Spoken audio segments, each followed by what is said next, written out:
കഴിഞ്ഞ സീസണിൽ ബാഴ്സയോടേറ്റ നാണക്കേടുകൾക്ക് പകരം ചോദിക്കണം. യമാലിന്റെ പരിഹാസങ്ങൾക്ക് മറുപടി നൽകണം. ബാഴ്സക്ക് മീതെ ടേബിൾ ടോപ്പേഴ്സായി വാഴുകയും വേണം എന്നീ 3 ലക്ഷ്യങ്ങളോടെയായിരുന്നു എൽ ക്ലാസിക്കോക്കായി ബാഴ്സയെ റയൽ സ്വന്തം നാട്ടിലേക്ക് വിളിച്ചു വരുത്തിയത്. എൽ ക്ലാസിക്കോക്ക് മുമ്പ് റയലിനെ അപമാനിച്ചുകൊണ്ട് ലാമിൻ യമാൽ ചില കാര്യങ്ങൾ പറഞ്ഞിരുന്നു.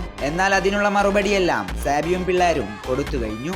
മത്സരത്തിൽ യമാലിന് കാര്യമായി ഒന്നും തന്നെ ചെയ്യാൻ സാധിച്ചിരുന്നില്ല. തന്റെ കരിയറിലെ ഏറ്റവും മോശം പ്രകടനങ്ങളിലൊന്നായിരുന്നു യമാൽ പുറത്തെടുത്തിരുന്നത്. കഴിഞ്ഞ സീസണിൽ റയലിനെ വലച്ച ഇഞ്ചുറി ശാപം ഇത്തവണ ബാഴ്സയോടൊപ്പമാണ് എന്ന് വേണമെങ്കിൽ പറയാം. കാരണം ഇഞ്ചുറി മൂലം പല പ്രധാന താരങ്ങളും ഇല്ലാതെയായിരുന്നു ബാഴ്സ റയലിനെ നേരിടാനായി കളത്തിലിറങ്ങിയത്. കിലിയൻ എംബാപ്പെ പെനാൽറ്റി നഷ്ടപ്പെടുത്തി. പെഡ്രിക്ക് തന്റെ കരിയറിലെ ആദ്യ റെഡ് കാർഡ്. തന്നെ സബ്സ്റ്റിറ്റ്യൂട്ട് ചെയ്തപ്പോൾ രോക്ഷാകുലനായ വിനി ജൂനിയർ. മത്സരശേഷം ഇരു ടീമിലെയും താരങ്ങൾ തമ്മിൽ തർക്കങ്ങൾ എന്നിങ്ങനെയെല്ലാം കൊണ്ടും സംഭവബഹുലമായ ഒരു എൽ ക്ലാസിക്കോ പോരാട്ടത്തിനായിരുന്നു കഴിഞ്ഞ ദിവസം ബെർണാബ്യു സ്റ്റേഡിയം സാക്ഷ്യം വഹിച്ചത്.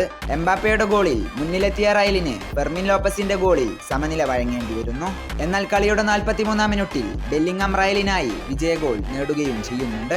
പിന്നീട് ഇരു ടീമുകളും നിരവധി മുന്നേറ്റങ്ങൾ നടത്തിയെങ്കിലും ഗോളുകളൊന്നും പിറന്നില്ല.